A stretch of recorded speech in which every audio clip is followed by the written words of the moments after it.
Dom Pedro I e Dom Pedro II. Acho que quando a gente fala de pai e filho nesses Dia dos Pais, seja a relação mais famosa da história do Brasil. Eles conviveram muito pouco, porque o Dom Pedro I saiu do Brasil, abdicou em 1831, quando o Dom Pedro II tinha apenas 5 anos e 4 meses. E não foi uma situação fácil. Primeiro, porque o Dom Pedro II era uma criança, perdeu a sua mãe ainda bebê. Então, lidar com a perda do pai era um negócio muito complicado. E para o pai, por mais que a gente pense naquela imagem de um Dom Pedro I forte, decidido, quando se tratava dos filhos, escrevia um Dom Pedro I muito sentimental, emotivo, que sentia bastante essa distância. Algumas pessoas até perguntam assim: ah, mas o Dom Pedro II tinha amantes como o Dom Pedro I?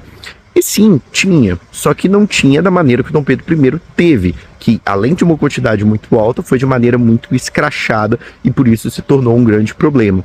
O Dom Pedro II, muita gente entende ele como um cara mais intelectual, mais inteligente, e de fato ele foi. E essa foi uma decisão do próprio Dom Pedro I, que falava que ele e o seu irmão Miguel seriam os últimos ignorantes da família. Então investiu bastante na educação e no estudo do Dom Pedro II, e até por aptidão própria, ele também gostava bastante de estudar, bastante de ler, e tinha essa personalidade mais retraída, essa personalidade um pouco mais tímida do que o pai.